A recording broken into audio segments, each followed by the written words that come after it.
নমস্কার, আমি অস্মিতা। কালকের যে অসম্পূর্ণ কাজটি আমি রেখে দিয়েছিলাম, সেই কাজটি আজকে সম্পূর্ণ করছি। তো কাল আমি যে কাঠের ফুলদানিটিতে রং করে রেখেছিলাম বেস কালার হিসাবে, সেই ফুলদানিটিতে আজকে একটু কলকা ডিজাইন শেয়ার করছি।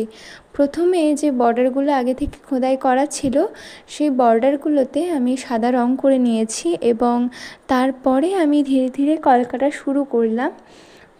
তো যেহেতু এখানে লাল এবং হলুদের কাজটা করা আছে, তাই ভাবলাম সাদা রঙটা দিয়েই কাজ করলেই হয়তো বেশি ভালো লাগবে আর কি। তার জন্য সাদা রঙ দিয়েই কাজটা করলাম। আর যেই জায়গাগুলোয় বর্ডার ছিল সমস্ত জায়গাতেই আমি মার্কটা করে রেখেছি, যাতে বর্ডারগুলো আরও বেশি হাইলাইট হয় তার জন্য।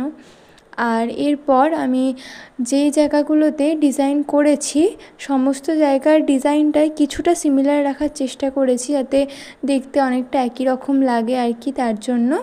আর এর যে মাঝখানের পোর্শনটা ছিল, সেই জায়গাটা আমি একটু আলাদা ডিজাইন রেখেছি, যাতে আরেকটু দেখতে ভালো লাগে আর কি, তার জন্য।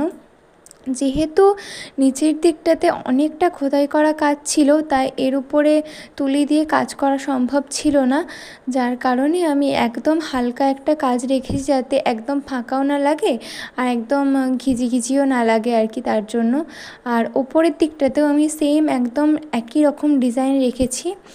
আর এর মুখের কাজটাতে আমি যে মাঝখানে ডিজাইন রেখেছি তার আদলেই একটা ডিজাইন রাখার চেষ্টা করেছিলাম।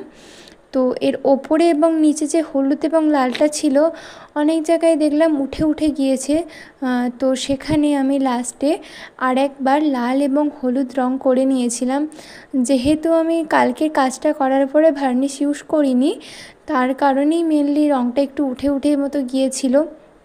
তো যার কারণে আমি এর ওপরে আরেকবার করে রংটা করে নিয়েছিলাম। আর এরপরে সমস্তটা শুকনো করে আমি তারপরে ভার্নিশ অ্যাপ্লাই করেছিলাম। আর লাস্টে আমি কয়েকটা ছবিও দিয়ে দিয়েছি, যাতে তোমরা পুরো কাজটা একসাথে দেখে নিতে পারো কীরকম লাগলো। তোমাদের কাজটা কেমন লাগলো অবশ্যই আমাকে জানিও, আর ভালো লাগলে অবশ্যই লাইক করো। দেখা হচ্ছে পরের ভিডিওতে। সবাই ভালো থাকবে, বাই।